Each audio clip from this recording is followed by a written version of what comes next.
All right, guys, after a brief hiatus, I am back and making content again. I'm actually here in Colombia, again, living in Medellin, but today's video is actually going to be somewhere else. So, over the past few months, I've had this weird obsession with the Colombian department of Chocó, which I never pronounce. You have to really enunciate that O. And so I decided that in the interest of that, I would come to the capital city as a good starting off point of Quibdó. Now, Quibdó, which again, you have to accent the O, is the capital city of Chocó. The main difference is it's kind of separated from the rest of the country. While you can drive from, say, Medellin to here, to access some of the more remote parts of Chocó, you need to either take a boat or you need to take a bus. A plane. And because of that, it's actually the poorest department in all of Colombia. Now, departments are kind of like states for the United States folks. It's kind of a forgotten area, and so I think it's a really interesting place. Not a lot of people go here. It's off the beaten path, but it's still got some really cool things. Now, I have a friend who's going to be showing me around today. We're going to be filming videos, and hopefully you guys like it. So this is the view from my downtown apartment, and you can see the buildings are older. There's a police station here, things like that. The police presence in El Centro is very strong. I have been told by multiple people not to go out of the center of the town. I don't know what that's going to look like. But yeah, like you can tell, this is not a very modern city, and that's not to criticize it. What we want to do in this is show like that even the smallest places and the most remote places actually have a lot of charm, culture, and beauty with them. And so that's what we're going to aim to do today.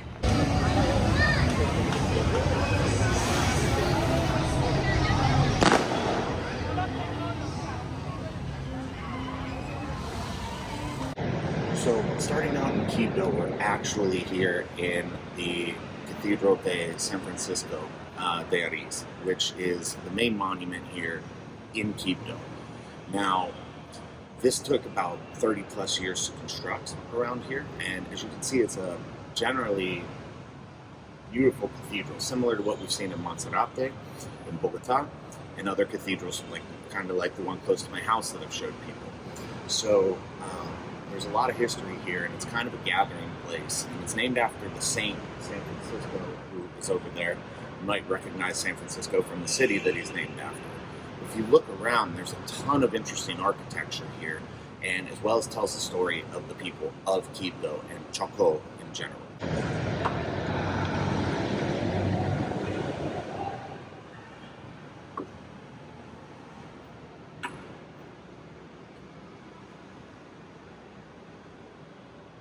So one of the things about Chocó and Quibdó specifically is it's about 91% Afro-Colombiano, which means that I stick out like a sore thumb here. I'm probably one of the only white people in the city. The rest of the population include indigenous people as well as Morenos, or darker skinned Latinos.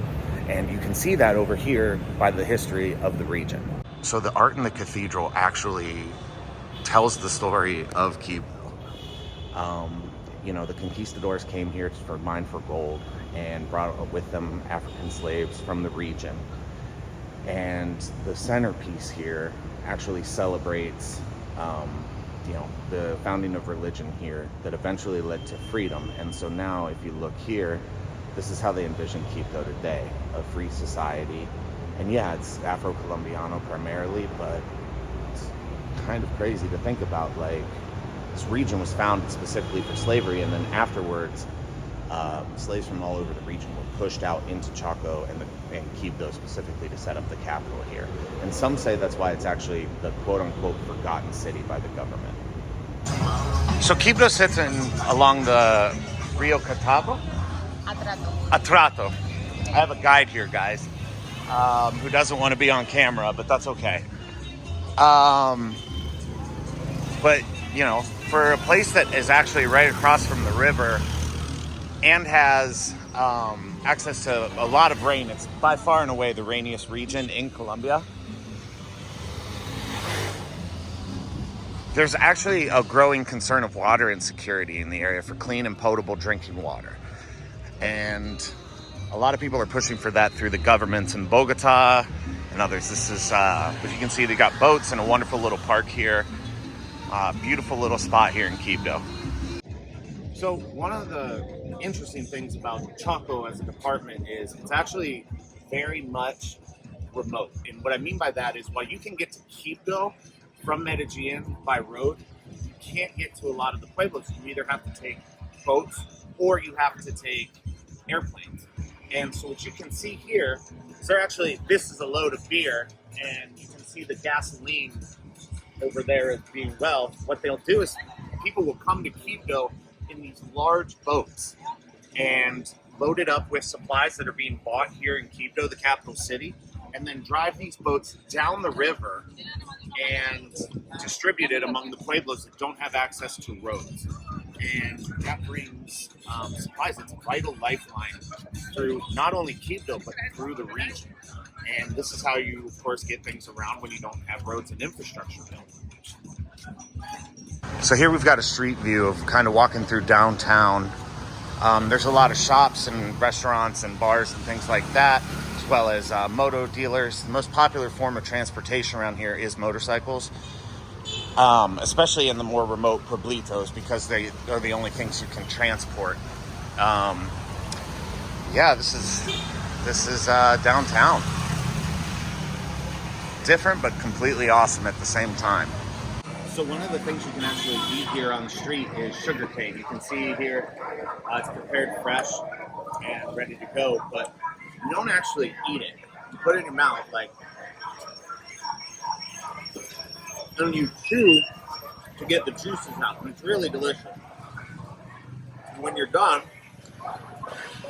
you take it out and drop it in the bag. But I'm loving it, honestly. So this is awesome.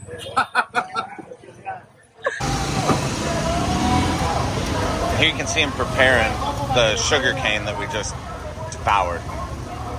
Yeah, it just chops it up into these little bags, and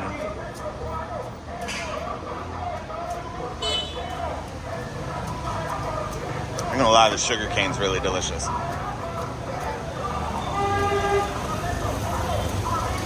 Aquí me han hecho más de una vez aquí.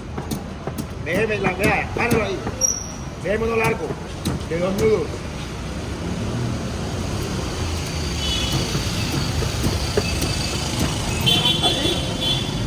So the unofficial economy runs off these little stands in the street, and so this is Plaza Mercado.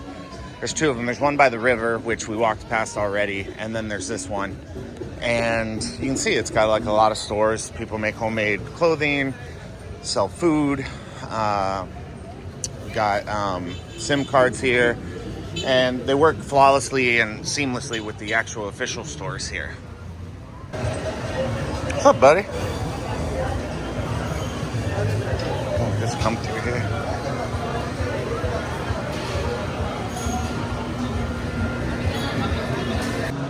So here at this riverfront restaurant right now, about to smash some local cuisine. You can see the boats here, and there's taxis that'll take you over to the barrios across the river. We might get on that later. Here's another barge coming through, but they just gave me this, which is cebolla, which is onions, tomato, and papas, all in this little cup, and we're gonna try it out. Slimy yet satisfying. So this restaurant is basically a parking garage, but they converted it into a restaurant, and it's awesome. I mean, like, come on, guys, this is awesome. Of course, we went with the French fries, because still an American at heart. All right, I kind of cheated on this, guys, but it was really good. It's fish, not quite a fillet. There's bones in here with shrimp sauce, and I'm having trouble getting it, so we're just going to do this and this. One of the best food ever. Come to Colombia specifically for the food.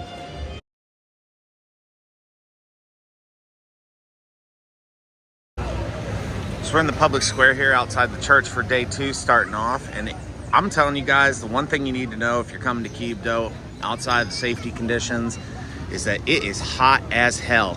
You're gonna want to keep a lot of water, and in that spirit, we're gonna go over here and get some fresh squeezed juice at Jugolandia, and I'm actually really excited for it.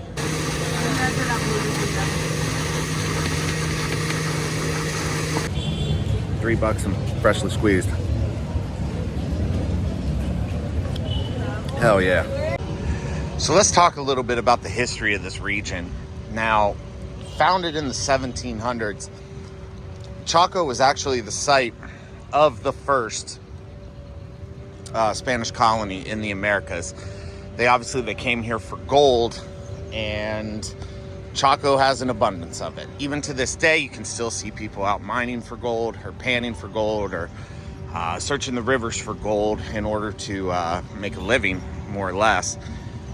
The settlement was quickly abandoned, but not before importing between 7,000 and 8,000 slaves into the region from Africa, which predominantly explains the overall high Afro-Colombian population here. And you can see that to this day. Like, the region is like so many others in Africa, honestly, where it's mineral rich, but the people are poor and don't see the riches of that. And part of that is government corruption here in the capital of Quibdó. But the other part of that is meddling from the neighboring departments of Valle de Chocó, Antioquia, and Chocó. And so as you see these areas here, I mean, we're in downtown. In most downtowns, I don't care where you are, whether it's Lincoln, Nebraska, Wichita, Kansas, Medellin, this is the safest part of the city. But it's also the buildings here are very poor. And unfortunately, because of the disconnection of all the pueblos around here, it's very hard to get political activism. You know, when you're fighting to survive down the river and depending on boats to come in and the status quo to, keep the ships running, you find that really at the end of the day, you're not going to have a whole lot of economic opportunity or chances to be politically active because you're just fighting to survive. We talked about this a little bit yesterday, where even though, we have a river here, the river, as you can see, is not clean. And while this is one of the wettest regions and wettest cities in the country of Colombia, water inaccessibility is rather large. Now, across the river, you can see there's another barrio here, which names escapes me at the minute. But to get across and to actually work in the capital city, people have to take these water taxis that come across the river. We might get on one of those here in a little bit. I'm not quite sure, but we'll see here in a minute. Now, as you can imagine, one of the things that you might see here is very high unemployment. Chocó actually has 18 to 25% unemployment, as opposed to the national average of 9.4% in Colombia. So the way a lot of people work is through these little markets here and these unofficial shops that they come and they sell, whether it's fruits, meats, fish, whatever it is, stuff that comes from the river and from the trees naturally, and then bring it into town to sell it here. And so here we've got the unofficial market that we're actually entering into and kind of freely moving about.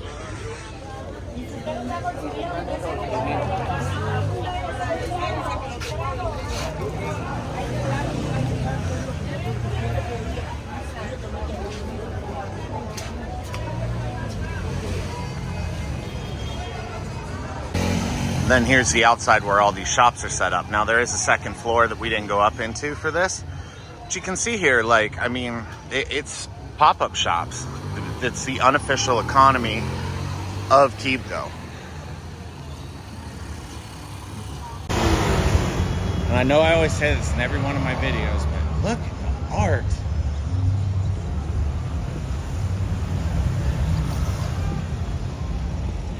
It's beautiful here. Definitely different, and I think honestly, if you have anxiety, this is probably not your place. It's a lot different than the major cities. Once you get off the beaten path, there's a lot of opportunities to grow and learn, but there's also a lot of uncomfortableness that comes along with that. Even I experienced it. So, and not to say that I'm perfect, but my God, I've had a little bit of it, especially at night, but in general, the city's safe. Stick to downtown. Stay out of places that you don't know, and make friends with locals who will tell you the truth. Trust but verify.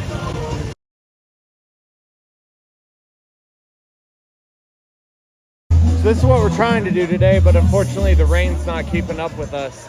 We're here at the Rio Tatuna, in the town of Tatuna, waiting to get in the river, but the rain is just out of control today. So in the meantime, drinkies.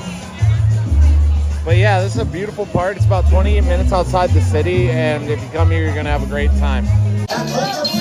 More street food. This is some kind of bread, but it's really delicious. Salud. Oh my God. Oh, we made it to the watering hole. I don't think the rain's gonna let up, but we're gonna have to make do. It's a good time out here, man. So you apparently can take boats to the other side of the area, but it's dope here, man. Got the music cranking, people hanging out. It's a good time. Oh shit, we're on a boat farther down the river. Here we go.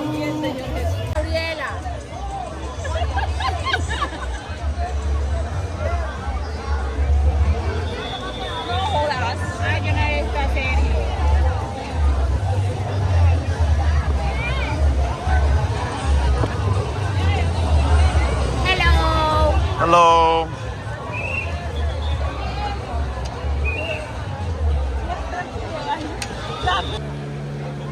Deuces.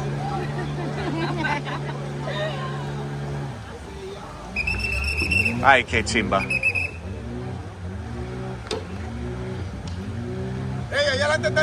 We're like maybe 2 whole inches off the water in this boat, but haven't sunk yet.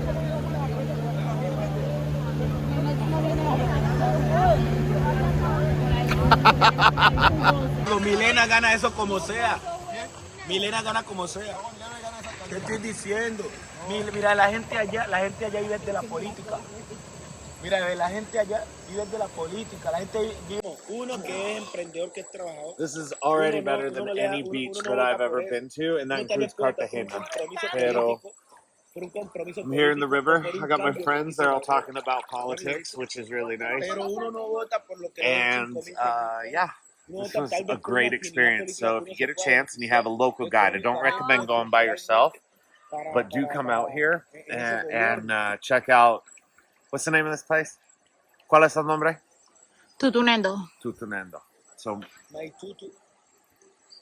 come to Tutunendo. Right, está bien.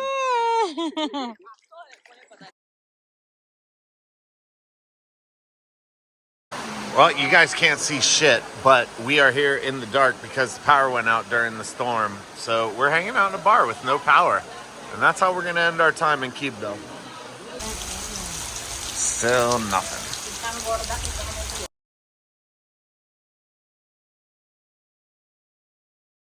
All right, and that concludes Quibdó. So we're here at the airport, about to head back to Medellin. About a 25-minute flight, and yeah, good times. And note that actually when you fly here, like the airports and the airfield's real small, like 1 runway in, 1 runway out. And you'll fly in these twin props. Medellin and Bogota both service this location, so lucky for me, it's a direct flight today. But yeah, I'm using Easy Fly today, first time flying them. And actually pretty good experience on the way here, but coming back, we'll see how it goes. We're a little late. They run about 30 minutes late. You can almost guarantee that. But yeah, so long to Quibdó and so long to Choco, and we'll be on our way.